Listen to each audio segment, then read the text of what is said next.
bersyukur kepada Engkau ya Tuhan kami, Allah yang kudus, Allah yang begitu mulia perbuatannya di dalam kehidupan kami. Allah yang datang ke dalam dunia, turun menjadi anak manusia yang menderita bagi kami. Dan Allah yang mengasihi dan mengampuni kami dan menerima kami kembali seperti semula kala. Terima kasih Yesus buat kasih-Mu yang besar, yang tidak terbatas dan tidak terbalaskan ya Tuhan. Hari ini dalam memperingati ya Tuhan, kami akan menjelang Paskah nanti, kami juga bersama-sama hari ini akan membaca dan merenungkan akan bagian firman Tuhan.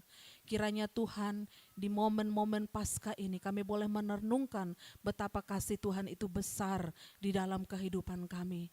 Apa yang harus kami lakukan di dalam kehidupan kami, Tuhan ajar kami, Tuhan bimbing kami, supaya hati kami lembut saat kami mendengarkan firman Tuhan, hati kami terbuka akan firman Allah, kami tidak mengeraskan hati kami, tetapi kami benar-benar mau dibentuk oleh Roh-Mu yang kudus. Terima kasih Tuhan, pimpin kami semua di dalam nama Tuhan Yesus kami berdoa. Amin. Baik Bapak Ibu Saudara yang dikasihi oleh Tuhan Yesus Kristus, bersama-sama kita mau membaca bagian firman Tuhan dari surat Paulus kepada jemaat yang ada di Kolose pasal yang ketiga. Kolose pasalnya yang ketiga, kita akan membacakannya secara bersama-sama, ayatnya yang ke-13 dan juga ayatnya yang ke-14. 2 ayat saja kita baca, Kolose pasal 3, ayat 13 sampai dengan ayatnya yang ke-14. Jika Bapak Ibu Saudara sudah mendapatkannya, kita akan membacanya secara bersama-sama dengan suara yang kuat. 1, 2, 3. Sabarlah kamu seorang terhadap yang lain dan ampunilah seorang akan yang lain. Apabila yang seorang menaruh dendam terhadap yang lain, sama seperti Tuhan telah mengampuni kamu, perbuatlah juga demikian. Dan di atas semuanya itu, kenakanlah kasih sebagai pengikat yang mempersatukan dan menyempurnakan. Bapak Ibu, tema kita hari ini adalah tetap harmonis di tengah badai. Hari ini kita berbicara firman Tuhan, memang firman Tuhan ini berbicara kepada jemaat di Kolose. Tapi saya, karena 1 bulan ini kita berbicara tentang membahas tentang keluarga, maka saya lebih banyak membahas tentang keharmonisan di tengah-tengah keluarga kita masing-masing. Bapak Ibu, berbicara tentang harmonis di tengah badai itu sesuatu yang luar biasa ya. Itu sesuatu yang kadang-kadang tidak mudah untuk dilakukan di tengah-tengah keluarga kita. Pernikahan Kristen itu Bapak Ibu Saudara adalah sebuah lembaga yang unik. Ya, karena pernikahan itu adalah inisiatif Tuhan yang mempersatukan dua manusia, lelaki dan perempuan. Karena Tuhan melihat ketika Tuhan menciptakan Adam terlebih dahulu, Tuhan katakan tidak baik kalau manusia itu seorang diri saja. Maka Tuhan mengambil seorang penolong yang sepadan dengan dia dari tulang rusuknya sendiri gitu ya. Di Kejadian pasal 2 ayatnya yang ke-18. Jadi keluarga terbentuk itu adalah karena Tuhan sendiri yang berinisiatif. Tuhan yang mau terbentuknya keluarga itu. Ada tujuan Tuhan Bapak Ibu Saudara kenapa Tuhan membentuk sebuah keluarga yang begitu indah. Ada tujuan Tuhan yang begitu agung di dalam pernikahan itu sendiri. Allah ingin di dalam firman Tuhan dia katakan, dia ingin supaya keluarga-keluarga itu merasakan akan kasih Tuhan. Dia juga ingin bahwa manusia atau di dalam keluarga itu dapat menerapkan kasih Allah itu di dalam kehidupan berkeluarga. Itu adalah tujuan Tuhan ketika Tuhan membentuk sebuah pernikahan. Dan berikutnya Bapak Ibu Saudara, Allah ingin supaya keluarga yang dipersatukan ini mengerjakan akan visi Allah di dalam dunia ini. Tuhan menciptakan langit dan bumi semua segala isinya, lalu yang menikmati siapa? Tidak mungkin kan Horbo yang menikmati, tetapi Tuhan mengizinkan manusia sebagai ciptaannya yang mulia untuk menikmati segala sesuatu yang Tuhan sudah ciptakan. Maka Tuhan katakan kepada manusia yang sudah dipersatukan, dia katakan beranak cuculah, penuhilah bumi, serta kuasailah semua, peliharalah apa yang sudah aku ciptakan itu. Itu kata Tuhan. Rancangan Allah begitu indah di dalam kehidupan kita Bapak Ibu. Tetapi kenyataannya Bapak Ibu Saudara, Tuhan merancangkan sesuatu yang indah, tetapi kenyataannya namanya ketidakcocokan, persoalan, pertengkaran bisa saja terjadi di dalam keluarga. Namanya dua pribadi yang berbeda, yang dipersatukan. Tentu ada saja percekcokan dan persoalan yang terjadi. Badai seringkali terjadi di dalam keluarga Bapak Ibu. Tetapi Bapak Ibu Saudara, faktanya adalah bahwa seringkali persoalan, pertengkaran terjadi itu bukan karena ada sesuatu yang besar, bukan melulu ada perkara-perkara yang besar, tetapi justru persoalan di tengah-tengah keluarga itu bermula dari hal-hal yang sepele, bermula dari hal-hal yang kecil dengan pasangan kita. Ya, contohnya biasanya di dalam rumah tangga, ya kan, suami habis mandi letakkan handuk di tempat tidur, biasa menggantung-gantung pakaian, biasa meninggalkan piring-piring yang kotor. Itu sudah menjadi persoalan buat mama-mama yang mencintai kebersihan. Ya kan, baju kotor sudah kotor tapi masih disimpan gitu ya kan. Kalau mama-mama yang bersih maunya kalau sudah kotor ditaruhlah di tempat yang kotor. Itu hal kecil sebenarnya Bapak Ibu Saudara. Tapi itu kalau tidak ada kesabaran di tengah-tengah keluarga akan menimbulkan persoalan dan pertengkaran. Ya, Bapak Ibu, berawal dari masalah-masalah yang kecil mengakibatkan ketidakharmonisan di tengah-tengah keluarga. Di dalam keluarga besar, di dalam gereja, di dalam bermasyarakat. Sebenarnya itu terjadi karena hal-hal yang kecil. Dan dipakulingi iba nggak salah, itu kan. Dan sahundul hita nggak salah, itu kan. Dan dijauhi ba nggak salah. Itulah persoalan-persoalan yang terjadi di tengah-tengah masyarakat.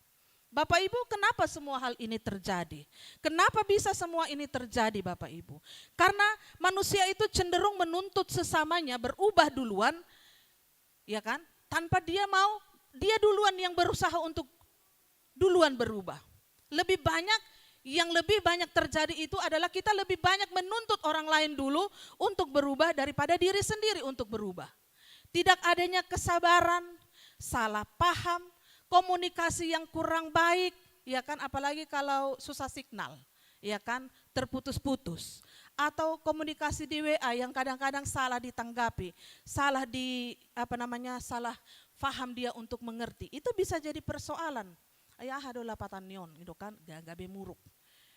Kadang-kadang juga persoalan terjadi karena salah satu kita memilih untuk lari daripada persoalan. Ada masalah, lari, ditinggalkan, nggak mau diselesaikan. Tunggu dulu kau, bicara dulu kita. Ada ngolo beau, ngamulak be, ngalau be, dah ngolo be. Padahal sebenarnya kalau dibicarakan baik-baik, sebenarnya bisa selesai. Karena berbeda pendapat, ngotot-ngototan, mau menang sendiri, ada kekecewaan yang tidak diselesaikan dan ditumpuk-tumpuk, itu akan menjadi persoalan yang besar di kemudian hari.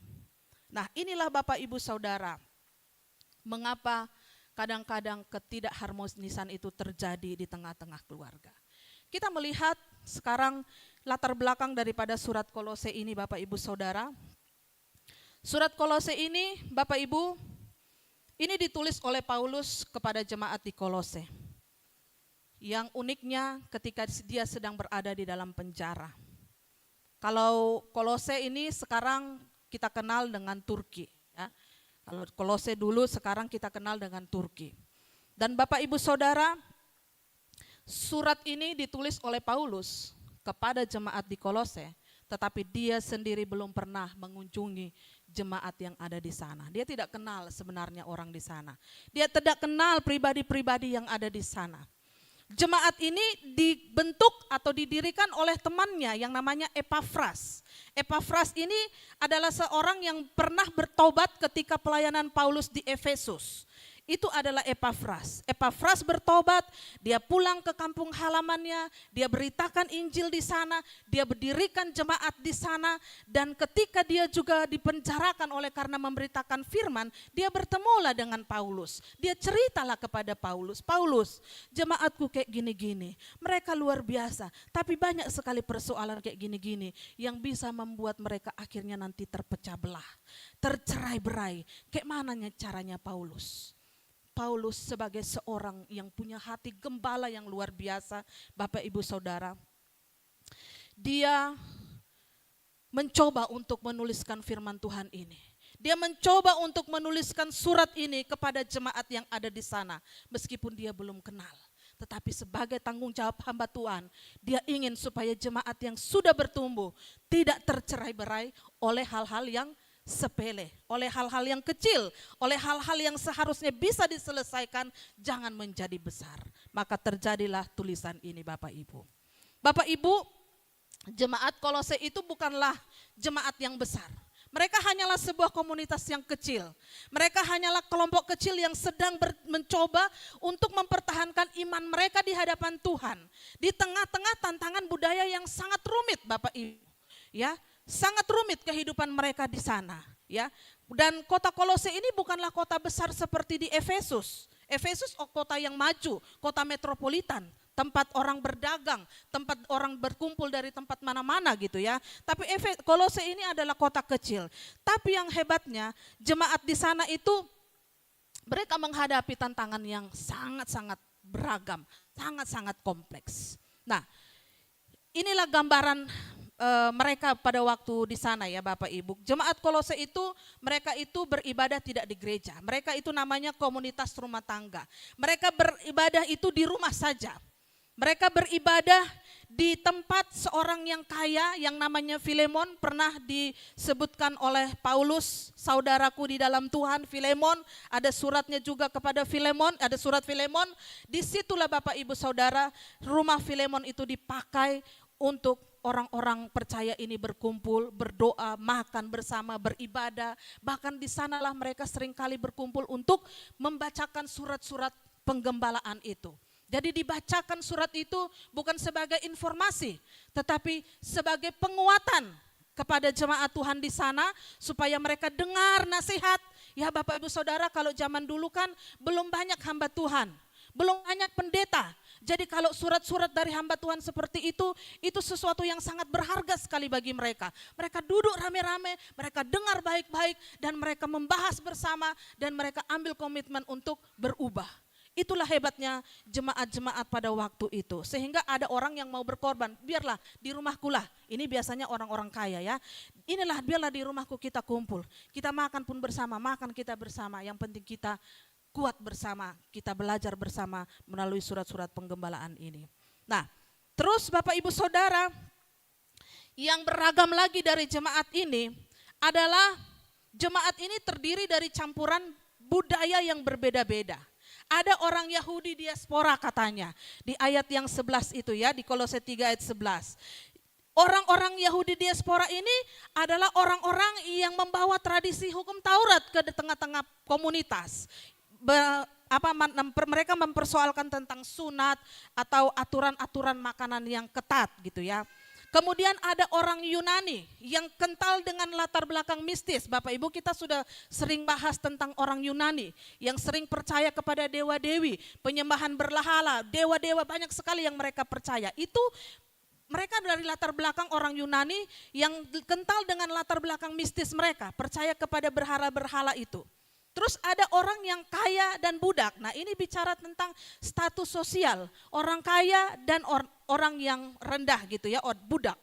Terus ada orang yang bersunat dan ada orang yang tidak bersunat. Ini saja pun sudah bisa jadi persoalan di tengah-tengah jemaat. Ayo bersunat, down gitu kan. Kau belum bersunat gitu ya. Itu menjadi sesuatu yang bisa menjadi pertikaian di tengah-tengah persekutuan. Kemudian ada juga di dalam kelompok mereka itu, jemaat Kolose itu, ada orang-orang barbar. Orang-orang barbar ini Bapak Ibu, mereka itu dianggap sebagai bangsa yang tidak berbudaya. Mereka dianggap sebagai bangsa yang kasar, bangsa yang kurang terpelajar. Itu ada di tengah-tengah jemaat. Bahkan di dalam ayat 11 juga Paulus bilang ada orang Skit. Orang Skit ini Bapak Ibu di mata orang Romawi dan Yunani, mereka itu adalah tingkat terendah dari kemanusiaan. Itu orang yang punya kasta-kasta terendah karena mereka dianggap sebagai orang-orang yang suka hidup di luar, kejam, liar gitu. Itu orang-orang Skit. Tetapi Bapak Ibu Saudara yang hebatnya, kita di dalam Tuhan, mereka dipanggil untuk duduk satu meja bersama-sama dengan orang kaya, orang miskin, orang tidak terpelajar, orang pelajar, orang yang dari latar belakang penyembah berhala. Semua duduk satu meja, makan bersama-sama tanpa membeda-bedakan satu dengan yang lainnya. Hal ini sangat bertentangan, bahkan tabu untuk orang-orang budaya Romawi pada waktu itu. Orang Romawi keras, orang kaya, orang miskin, orang miskin. Orang bersunat, orang tidak bersunat tidak boleh gabung dengan orang yang bersunat. Menggolong-golongkan, itu kalau budayanya orang Romawi. Tapi sebagai anak Tuhan, sebagai orang Kristen, semua golongan dihancurkan di dalam Kristus. Mereka duduk bersama-sama tanpa membeda-bedakan. Ditambah lagi Bapak Ibu Saudara, jemaat Kolose itu harus berhadapan langsung dengan filsafat-filsafat orang Kolose yang percaya tentang sinkritis, bergabung dengan iman tapi percaya juga yang berhala-berhala. Di dalam Kolose pasal 2 ayat 16, di situ juga mereka dikritik ya, karena mereka tidak merayakan hari raya tertentu ataupun memantang makanan-makanan tertentu. 2 ayat 16 begini Paulus bilang, karena itu janganlah kamu membiarkan orang menghukum kamu mengenai makanan dan minuman, mengenai hari raya, bulan baru ataupun hari Sabat. Mereka mengharuskan hari raya bulan baru sebagai syarat untuk keselamatan. Kalau merayakan maka akan selamat, itu kepercayaan mereka. Juga ada kepercayaan di lokal itu Bapak Ibu Saudara yang percaya tentang asketisme, di mana kalau kita menyiksa diri kita menyiksa diri kita dengan sangat ekstrim, maka kita dianggap sebagai seorang yang paling rohani. Nah, ini kepercayaan yang salah. Dan Bapak Ibu jemaat itu mereka diperhadapkan dengan orang-orang yang seperti itu. Mereka mau percaya tapi orang-orang di luar sana, udang tohoon. Kalau enggak menyiksa diri kau berarti dang Kristen toho-doho ya gitu kan.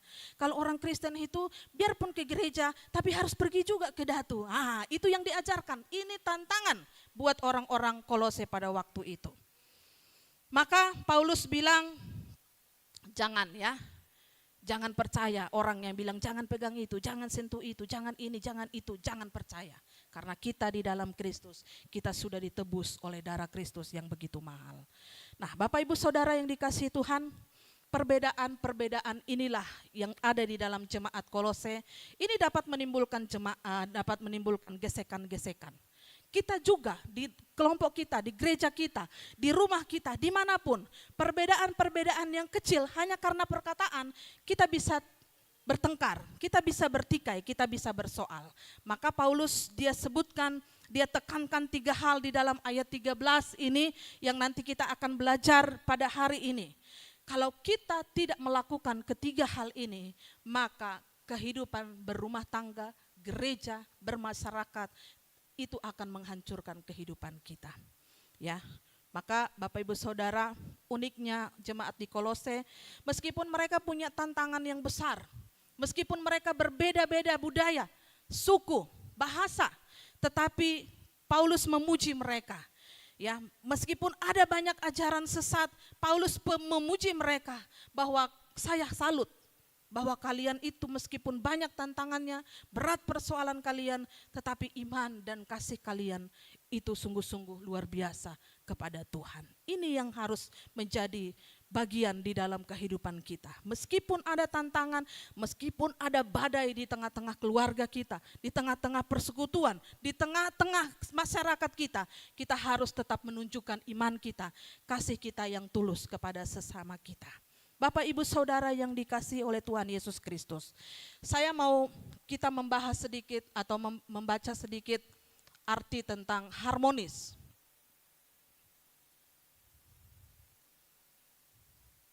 Nah, mudah-mudahan Bapak Ibu bisa baca ya, walaupun kecil ya.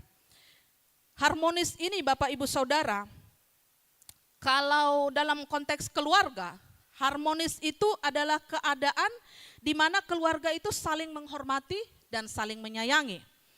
Dan minim konflik, itu keluarga yang harmonis, itu dalam konteks keluarga. Tapi kalau di dalam konteks bermasyarakat, itu adanya toleransi dan kerjasama antar warga, meskipun ada perbedaan suku dan juga agama. Kalau dalam konteks musik, harmoni itu adalah keselarasan antara berbagai bunyi instrumen atau suara yang menghasilkan nada yang enak gitu ya. Ada suara sopran, alto, tenor, bass, beda-beda suaranya. Satunya tinggi sekali, melengking sekali suaranya, tapi kalau dicampur dengan suara bassnya Om Adeng gitu kan seru, merdu gitu ya kan, campur dengan alto merdu. Itulah kalau di dalam konteks musik. Maka Bapak Ibu Saudara, intinya harmonis itu adalah kondisi di mana komponen-komponen yang berbeda-beda dapat bergabung menjadi satu kesatuan yang selaras dan indah tanpa saling meniadakan. Molohurang atau alto, bingung Pak Tindaun, aduh siapa yang bisa alto ya, kan gitu ya Bu Maya ya, pasti ditanya. Ibu Maya lah yang ke alto gitu kan, atau Ibu Eksa lah ke alto kan gitu ya kan. Semuanya mau sopran, tidak bisa, harus ada yang ke alto. Itulah Bapak Ibu, berbeda-beda digabung jadi satu, selaras tanpa saling meniadakan satu dengan yang lain. Maka Bapak Ibu Saudara, hari ini kita belajar ada 3 pilar di dalam keharmonisan di tengah-tengah keluarga kita. Yang mau kita belajar ada 3 hal di sini. Yang pertama itu adalah tentang kesabaran. Kesabaran di ayat yang ke-13 firman Tuhan katakan, sabarlah kamu seorang terhadap yang lain. Badai itu seringkali membuat kita tersinggung dan kehilangan kesabaran. Benar ya Bapak Ibu Saudara? Kalau ada masalah, gampang sekali kita tersinggung. Kalau ada masalah, gampang sekali kita bertengkar.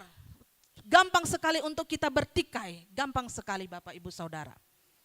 Tapi keluarga yang harmonis, bukannya keluarga yang tidak ada masalah di dalam keluarga. Tetapi keharmonisan kita bisa terjalin karena ada kesabaran dari pribadi antar pribadi yang punya kasih yang luas, punya kesabaran yang tidak terbatas terhadap pasangan kita ataupun juga kepada sesama kita. Jadi Bapak Ibu Saudara, kata sabarlah dalam artinya dalam bahasa Yunani itu artinya mengandung arti menanggung atau memberi ruang bagi kelemahan orang lain. Ini berat Bapak Ibu Saudara, menanggung bahkan memberi ruang bagi kelemahan orang lain, itulah sabar. Ya sabarlah kau gitu kan, ya sabar. Mau marah dia ya sabar gitu kan. Memberi ruang punya arti yang lebih luas, artinya ya sudah kalau kita sabar, kita memberi ruang bagi orang lain untuk apa? Ya mudah-mudahan dengan saya berdiam, dengan saya sabar, mudah-mudahan orang itu berubah. Mungkin dengan saya bersabar, mudah-mudahan orang itu bisa diulang kembali, diingat kembali apa yang sudah dia katakan tadi, salah .hp, kan gitu ya. Itu artinya memberi ruang. Kita sabar menanti, sabar menunggu, itu artinya kita menanggung sendiri apa yang menjadi persoalan tadi, tetapi kita juga memberi ruang bagi orang lain. Bapak Ibu Saudara, kalau dalam bahasa Indonesia, hanya 1 kata untuk menggambarkan sabar. Kalau Bapak Ibu pergi ke Indomaret, ya kan, terus ada mau bayar, ada 5 di depan, ada 10 di belakang. Yang 5 di depan ini mau bayar lama, yang di belakang, ai hatop mahamu. Apa kata yang tepat di situ dibilang? Sabar kan? Sabar mahamu kan gitu kan? Sabar. Ibu-ibu kalau mau kasih makan anak, kasih makan nasi, direndamnya di mulut. Diemutnya di mulut itu 1 sendok 15 menit. Ibu-ibu harus bagaimana? Sabar, ya kan? Atau mukul, enggak kan? Sabar. Kalau suami marah-marah pulang kerja enggak ada makanan, sabar, ya kan? Kalau suami pergi antar istri belanja, istrinya bilang ke sini, ke sana, capek suaminya harus bagaimana? Sabar ya, sabar. 1 kata saja sabar. Tapi Bapak Ibu luar biasa sekali. Bahasa Inggris itu menjelaskan sabar itu passion. Sabar itu kamu harus sabar menghadapi. anak-anak contohnya gitu ya, sabar menghadapi orang lain, itu sabar, patient. Forbearing, sabar dalam menahan diri, terutama saat dikritik atau diprovokasi. Ini forbearing yang dipakai di ayat 13 ini. Terus kata sabar di dalam bahasa Inggris itu ada toleran. Toleran itu sabar dalam menghadapi perbedaan, pendapat, atau perilaku orang yang tidak kita sukai. Itu toleransi. Gitu ya, makanya kita kenal toleransi. Ya dia percaya begitu, ya enggak apa-apa. Kita yang tidak percaya, kita enggak usah ikuti. Kan begitu ya, itu namanya toleransi. Atau striving Bapak Ibu Saudara, sabar dalam arti pantang menyerah. Berjuang keras, berusaha keras sekuat tenaga, meskipun ada kesulitan dia harus sabar. Nah ini orang yang biasanya gigih, ini striving. Tapi ada juga yang menggambarkan kesabaran dalam bahasa Inggris artinya long suffering, itu artinya orang yang sabar secara luar biasa dalam menghadapi penderitaan yang berlarut-larut, gagal terus, tapi dia harus bertahan, long suffering, harus terus sabar gitu ya. Tanam jagung panas, tidak panas, dipupuk enggak turun hujan, sabar sampai dia turun hujan. Itu long suffering. Nanti tahun depan lagi tanam, begitu pula dapat musimnya. Pas tanam panas lagi, harus sabar, ya kan? Harus sabar. Itu long suffering. Tapi kita mau belajar kata yang digunakan di sini adalah adalah forbearing, ya. Forbearing ini adalah Bapak Ibu sikap untuk tidak cepat marah, tidak cepat membalas, tidak cepat untuk mengkritik, tidak cepat meledak, tidak tersinggung ketika orang lain melakukan sesuatu yang menjengkelkan, atau melakukan sesuatu yang aneh, atau yang tidak sesuai dengan standar kita. Kita harus sabar, tidak gampang Bapak Ibu Saudara. Saya nangis waktu tulis firman Tuhan ini. Waktu membahas firman Tuhan ini saya nangis. Tuhan berat kali sabar itu ya. Sabar itu sangat sakit. Tetapi Bapak Ibu Saudara, firman Tuhan ajar begini. Meskipun kita punya hak atau alasan untuk marah, tapi Paulus katakan kita tidak boleh memelihara amarah. Kita tidak boleh memelihara dendam di dalam hati kita. Wah, saya seringkali disakiti orang. Tapi firman Tuhan hari ini waktu saya tulis ini, malam-malam saya nangis dan saya berdoa dan saya berdoa dan oh Tuhan tolong saya. Firman Tuhan tidak pernah ada yang kebetulan selalu tepat. Saya sampaikan firman itu, saya dididik Tuhan di dalam hal itu. Semua kita, ketika kita menyampaikan firman Tuhan, kalau bisa jangan saya lah gitu ya kan. Tapi Tuhan mau didik saya sampaikan firman Tuhan ini, Tuhan mau didik saya. Inilah yang harus kau sampaikan, inilah yang harus kau ubah dari hidupmu. Bapak Ibu Saudara, firman Tuhan berat. Sabar itu menahan diri ketika kita punya hak atau alasan untuk marah, tapi kita tidak boleh marah. Kemudian sabar itu juga Bapak Ibu Saudara bukan berarti kita membiarkan orang itu hidup di dalam kesalahan. Ya, Paulus ajar kepada kita itu tidak seperti itu. Kalau ada orang yang melakukan pelanggaran di Galatia 6 ayat 1, maka kamu yang rohani itu harus membimbing orang tersebut, harus menolong dia kepada jalan yang benar dengan roh yang lemah lembut. Jadi Bapak Ibu Saudara, saya pikir kalau sabar dan kita diam tanpa memperbaiki orang, saya pikir itu juga mungkin kesalahan. Tapi saya pikir firman Tuhan ini saya membanding-bandingkan. Tuhan enggak begitu kan Paulus ngomong. Enggak begitu kan kita nerima yang jelek-jelek. Kita harus menyelesaikan masalah. Makanya Paulus bilang Galatia 6, kalau ada orang yang salah, bimbinglah dia, kasih tahu, tegur. Tapi kalau dia sudah tidak lagi mendengarkan atau tidak lagi berubah, bukan lagi urusanmu. Ini hatimu yang kau perlu urus. Hatimu yang harus kau ubah. Dan serahkanlah dia kepada Tuhan. Tanggung jawab dia untuk bertobat itu adalah tanggung jawab dia dengan Tuhan. Itulah Bapak Ibu Saudara tentang kesabaran ini.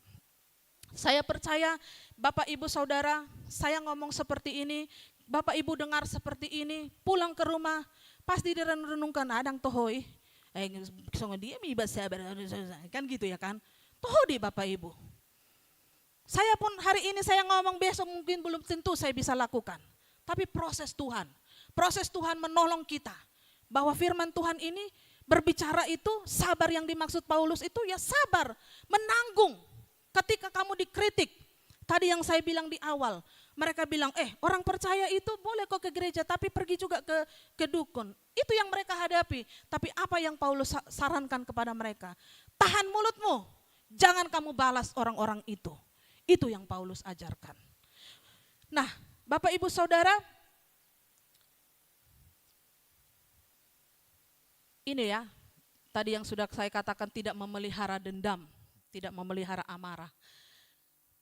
Ada konsep daripada kesabaran ini menurut para tokoh yang saya pikir ini punya kalimat-kalimat yang sangat bagus sekali. Thomas Aquinas, dia bilang kesabaran itu adalah kemampuan jiwa kita untuk mendanggung penderitaan tanpa kehilangan ketenangan akal budi. Jadi gini Bapak Ibu Saudara, artinya kita sabar itu karena jiwa kita itu mampu tanggung penderitaan tanpa kita gila gitu ya. Kita sabar tapi kita tetap tenang. Jiwa kita tetap tenang, akal budi kita tetap waras dan kita tidak menyerah kepada kesedihan yang berlebihan. Itu menurut Thomas. Dan menurut Santo Agustinus, dia bilang begini, kesabaran itu adalah menekankan kesabaran sejati itu hanya datang daripada Allah. Hanya karena anugerah Tuhan, bukan dari kehendak manusia saja. Jadi kalau kita bisa sabar, itu anugerah Tuhan yang luar biasa. Bukan karena kuat kita Bapak Ibu, bukan karena hebat kita. Kalau kita bisa sabar terhadap pasangan, kita bisa sabar kepada orang yang menyakiti kita, itu adalah anugerah Tuhan, adalah rahmat Allah yang luar biasa. Bukan karena kemampuan kita atau kehebatan kita, enggak. Kemudian Martin Luther juga dia bilang begini, Martin Luther memandang kesabaran itu sebagai buah daripada iman. Ya, Martin Luther bilang kalau orang Kristen itu sabar itu adalah buah daripada iman. Karena apa? Dia juga berbicara ini senada dengan buah-buah roh di Galatia 5 ayat 22-23. Dan Luther bilang begini, kalau orang percaya yang sudah dibenarkan oleh anugerah, maka mereka itu dapat bersabar menghadapi penderitaan karena mereka percaya sepenuhnya kepada janji Allah di dalam Alkitab. Jadi sabar itu adalah buah dari iman. Karena apa? Orang Kristen belajar firman Tuhan dan dia melakukannya itu karena dia percaya kepada janji Tuhan di dalam firman Allah. Yohanes Calvin bilang kesabaran itu adalah penundukan diri kepada kedaulatan Allah. Tunduk kita kepada kedaulatan Allah. Sabar berarti saya taat kepada Tuhan. Bersabar itu berarti menerima setiap peristiwa, baik itu yang baik maupun yang buruk, sebagai bagian dari rencana pemeliharaan Tuhan yang sempurna. Ini sesuatu yang luar biasa. Menurut para ahli, mereka sudah belajar banyak tentang kesabaran. Kesabaran itu, yaitu Bapak Ibu Saudara ya, sesuatu yang luar biasa sekali. Dan bagian yang kedua yang mau kita bersama-sama belajar hari ini adalah tentang mengampuni. Bapak Ibu Saudara, di gambar itu adalah seorang wanita yang berdosa, yang menjadi sampah masyarakat. Dia mau dilempari. Semua orang benci kepada dia. Semua orang mau matikan dia, yang mau melempari dia dengan batu. Tetapi Tuhan datang dan mengulurkan tangannya. Kita belajar, ini juga yang Paulus maksudkan di dalam ayat ini. Ayat 13, mengampuni itu yang Tuhan ajarkan. Ini adalah komponen atau pilar bagaimana keluarga yang harmonis itu harus melakukan pengampunan, melepaskan pengampunan di tengah-tengah keluarga. Ayat 13, ampunilah seorang akan yang lain. Apabila yang seorang menaruh dendam terhadap yang lain sama seperti Tuhan telah mengampuni kamu, kamu perbuatlah juga demikian. Bapak Ibu, kata mengampuni yang digunakan di dalam ayat ini itu berasal dari kata dasarnya itu karis. Karis itu artinya kebaikan hati, ya. Artinya kebaikan hati atau kasih karunia yang diberikan secara cuma-cuma. Itu karis. Jadi kalau kita mengampuni itu Bapak Ibu Saudara, kita enggak pakai syarat. Ya, saya sudah beberapa kali menyebutkan itu, kita mengampuni itu kita tidak pakai syarat. Ya, karena mengampuni di dalam ayat ini artinya itu kita lahir dari hati kita, kebaikan hati kita yang kita berikan kepada sesama kita secara cuma-cuma. Jadi mengampuni di dalam konteks ini itu bukanlah sebuah transaksi. Transaksi saya kasih ini kau kasih itu ya. Tidak. Ya, kita tidak mengampuni karena orang tersebut sudah layak diampuni. Kita mengampuni bukan karena orang tersebut sudah minta maaf kepada saya. Saya mengampuni bukan karena dia sudah tebus kesalahannya, dia sudah bayar kesalahannya, bukan. Tetapi mengampuni yang diajarkan oleh Tuhan itu adalah melepaskan pengampunan sebagai bentuk anugerah, sebagai bentuk kebaikan hati kita kepada orang tersebut.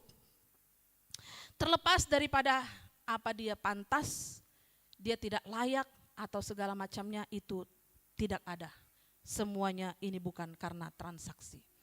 Berikutnya Bapak Ibu Saudara, kata karisomai, mengampuni itu memiliki makna pembatalan hutang secara cuma-cuma.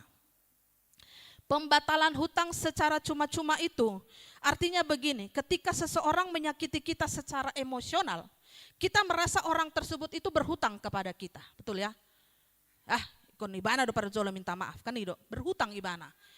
Tetapi firman Tuhan ini ya, meskipun orang kita menganggap bahwa kesalahan itu orang itu harus hutang perminta maaf kepada kita, mengampuni yang diajarkan di dalam Kolose, berarti kita harus secara sadar membuat keputusan untuk merobek surat hutang tersebut. Itulah makanya di kata ini mengandung makna pembatalan hutang. Meluadong do hutang di jolma tuhita dihapus, dirobek. Artinya sudah diampuni, diselesaikan. Begitu ya. Itu artinya mengampuni. Kita melepaskan hak kita untuk membalas dendam, hak kita untuk menuntut balasan, atau rasa sakit yang kita terima itu kita robek, kita hapus, kita buang.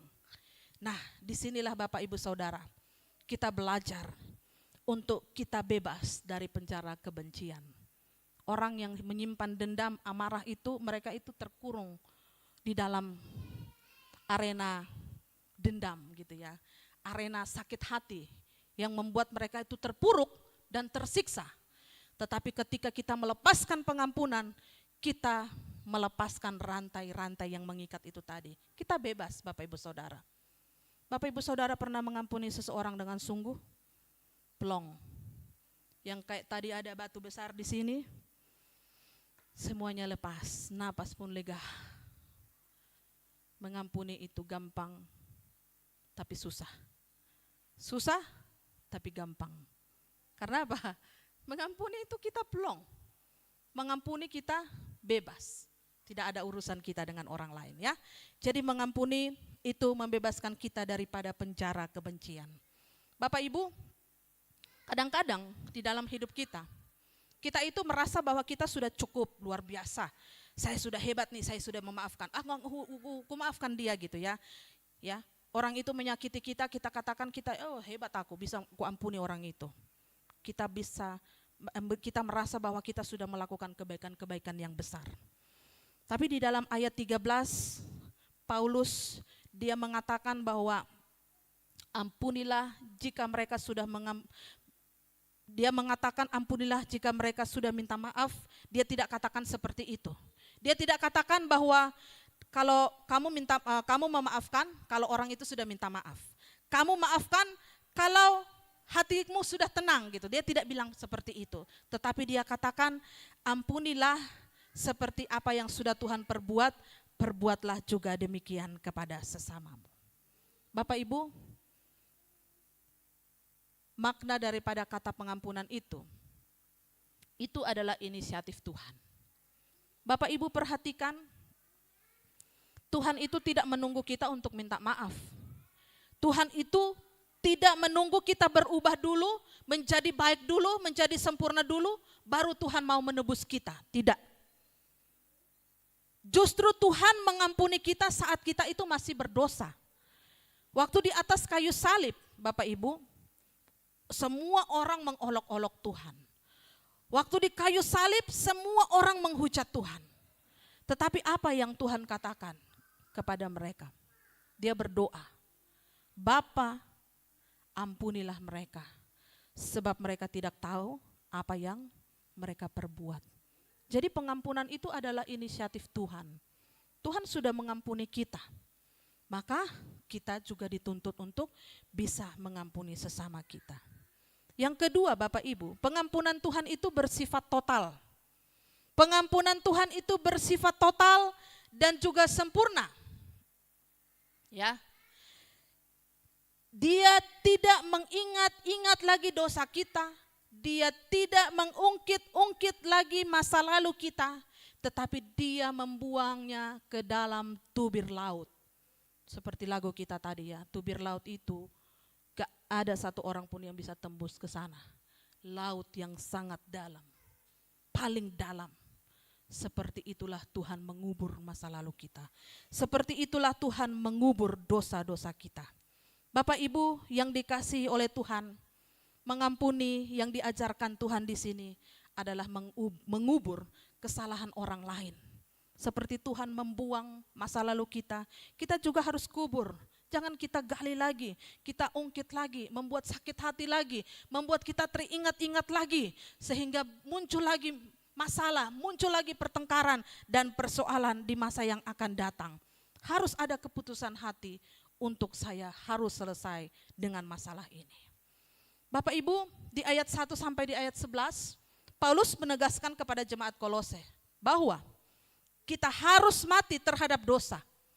Mati terhadap dosa. Paulus menyarankan atau menyuruh jemaat untuk menanggalkan manusia lama yang sifat-sifatnya itu sangat buruk ya, amarah, geram, kejahatan, fitnah dan kata-kata kotor. Di ayat yang ke-8 Tuhan atau Paulus mau supaya kita menanggalkan itu semua. Bapak Ibu, kalau kita bisa mampu untuk mengampuni sesama kita, bukan kita kuat, bukan kita orang suci, bukan, gitu ya, tidak. Tapi kalau kita bisa mengampuni orang yang bersalah kepada kita itu karena ada kesadaran di dalam hati kita. Saya sudah diampuni Tuhan, maka saya juga harus belajar untuk mengampuni orang yang bersalah kepada saya. Di ayat 13 itu adalah bukti nyata bahwa orang yang sudah mengenakan manusia baru, seperti tema perikop yang hari ini kita baca di pasal 3 itu tentang manusia baru. Di pasal 3 ayat 13 itu adalah bukti seorang yang sudah hidup baru. Seorang manusia baru itu adalah mengenakan kesabaran, mengampuni sesamanya, dan nanti kita akan belajar tentang kasih. Jadi Bapak Ibu Saudara, luar biasa sekali standar pengampunan yang Tuhan berikan kepada kita itu bukan karena lagi perasaan kita. Bukan saya mau atau tidak, tetapi tentang salib Kristus. Salib Kristus yang berdiri tegak di sana adalah karena Dia mau, Dia mengambil keputusan untuk meminum cawan penderitaan. Tuhan juga katakan kan, Tuhan kalau bisa lalulah cawan ini daripadaku, kan gitu ya. Mengampuni itu sulit, berkorban itu sulit. Tetapi apa yang Tuhan katakan? Salib Kristus membuktikan segala-galanya. Yang ketiga Bapak Ibu kita belajar. Pilar yang ketiga yang harus ada di tengah-tengah keluarga supaya keluarga kita memiliki harmonis adalah kasih. Kasih ini Bapak Ibu Saudara, kalau di zaman dahulu Bapak Ibu Saudara sering lihat gambar ya. Kalau orang dulu itu pakai baju itu dua. Ada baju yang di dalam, yang panjang, baju biasa, baju polos. Tetapi biasanya mereka pakai lagi baju luar, itu yang namanya jubah. Jadi orang zaman dulu biasa mengenakan dua baju. Jadi kalau mereka sudah pakai dua baju, mereka harus pakai ikat pinggang atau sabuk untuk ikat dua baju itu supaya itu tidak bergerak ke sana, bergeser sini, harus diikat. Ya, supaya mereka mudah untuk bergerak, beraktivitas. Maka di dalam ayat ini Paulus menggunakan kata kasih harus menjadi pengikat. Artinya kasih itu bukan sekedar perasaan hangat kita kepada sesama kita, melainkan ada kekuatan yang mendorong kita, ada kekuatan yang menolong kita untuk menjaga supaya struktur komunitas kita, keluarga kita, gereja kita itu menjadi sesuatu yang tetap kokoh. Itu adalah kasih. Molodang adong kasih, ahado lapatan nai hitam marminggu. Molodang adong kasih, ahado lapatan nai hitam mambege hatani Tuhan, dang adong lapatan nai. Gak usah datang gereja, gitu kan? Gak usah datang ke gereja, gak usah dengar firman Tuhan. Kalau memang kita hidupnya bebal. Tapi kasih itu yang mengikat, mengampuni. Ya udah salah diampuni, ya udah dia bersalah diampuni, ya udah kalau dia begitu diampuni. Mengikat, kasih sebagai pengikat untuk menjaga supaya persekutuan ini, keluarga ini menjadi kokoh. Di tengah-tengah keluarga juga, istri salah diampuni, suami salah diampuni. Kalau mau ditanya 18 tahun kami menikah, ngapi ge hali amat ton mengampuni iba. Ngaku dak kiandak terhitung. Gitu kan amang? Saya juga begitu. Mungkin dia punya banyak kesalahan, tapi tidak dihitung-hitung. Ya itulah karena melupakan, enggak dihitung-hitung, bikin catatan hitam. Sadarion tanggal sekian, hom bamban songon-songonon. Itu catatan hitam itu harus dibuang. Catatan itu disimpan di sini, harus dibuang. Gak usah diingat-ingat lagi. Karena kasihlah yang membuat kami bertahan 19 tahun. Amin. Dan lebih sampai selama-lamanya. Amin. Kita juga Bapak Ibu Saudara. Janganlah ada masalah apapun yang memisahkan kita. Si istri dengan suami. Mertua dengan menantu. Kakak dengan adik. Sama siapapun. Tidak boleh ada yang memisahkan. Makanya pakailah ikat pinggang. Kasih yang mengikat kita. Tanpa kasih, komunitas, keluarga, gereja akan terlepas satu sama lain. Waktu ada masalah, gampang sekali kita bubar. Waktu ada masalah, gampang sekali kita pergi meninggalkan. Tapi kalau ada kasih Tuhan, kita tetap kuat tertanam di sini. Saya senang ya Bapak Ibu Saudara, beberapa minggu lalu jemaat kita yang di Medan banyak sekali pergumulan mereka. Dulu dari banyak karena pecah banyak pergumulan, pindah sana pindah sini, terakhir sekarang mereka pindah lagi ke gedung yang baru. Tapi luar biasanya ada aja orang-orang yang setia yang masih stay di sana. Ada saja orang-orang yang setia yang masih tetap berdiri di sana. Meskipun ada yang bilang aku tinggal nih, gak mau lagi aku ke gereja, gak mau lagi aku begini. Tapi ada orang yang tetap setia. Kalau bukan karena kasihnya kepada Tuhan, gak mungkin akan terjadi seperti itu. Berbagai persoalan, berbagai badai, sudah mau nol itu gereja. Tapi ada orang-orang yang bertahan karena cintanya kepada Tuhan. Kita juga harus seperti itu. Kita harus tetap bersatu, ya, secara gereja kita harus bersatu, secara keluarga kita harus bersatu, supaya keharmonisan itu terus terjadi di tengah kita. Bapak Ibu, tanpa kasih, tanpa kerendahan,